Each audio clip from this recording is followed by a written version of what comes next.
The state of Nebraska has 93 counties. In 66 of them, the agricultural land base represents at least half of the assessed property value. Of the state's increase in total valuation from 2012 to 2013, ag land accounted for 87% of the growth.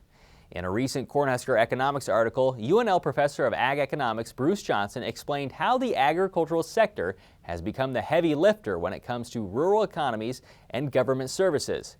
We talked with Bruce earlier this week and started by asking for a historical perspective on ag land versus non-ag land when it comes to valuation in Nebraska. Well, again, we come back to what the assessed value is to assign a property tax. And the various classes of real estate across the state is ag land is one, and commercial and industrial is another, and residential recreation is a third. Those are the three main components. And over time, what we see is quite a change in terms of that proportion of ag land as a percent of the total assessed value across the state. Increasing, you mean? Very much, a significant increase. You go back to, obviously Nebraska weathered the recession very well. A lot of it was because of agriculture.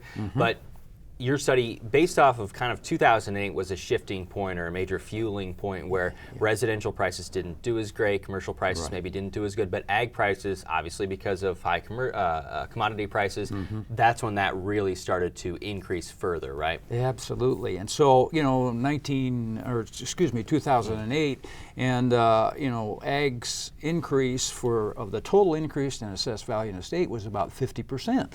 And yet that has continued to go up.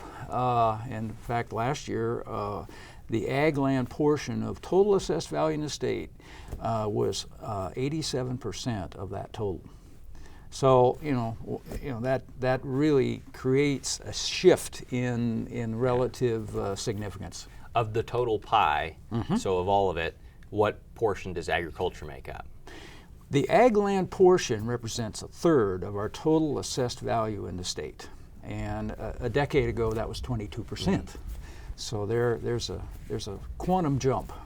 Okay, so the takeaway here is that there's a burden on ag, right?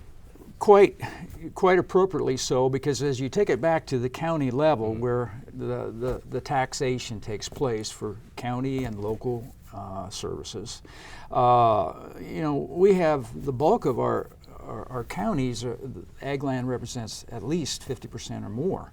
And in some 40 counties, it's 2/3 or more of the total assessed value. And that responsibility falling on ag land has just continued to grow.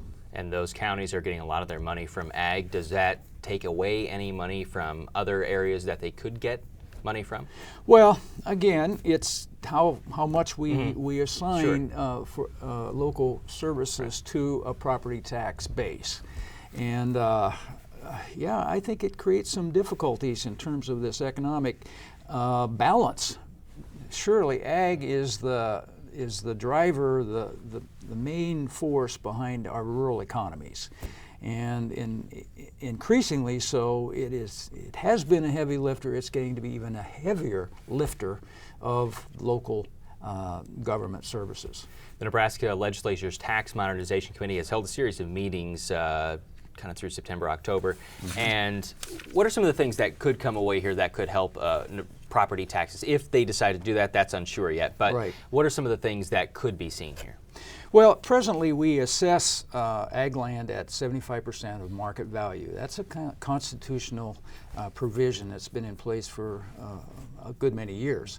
As we look at the total picture of balance and fairness and appropriate tax consideration, we'd really, I believe, need to consider this heavier burden, increasingly heavier burden on the ag component.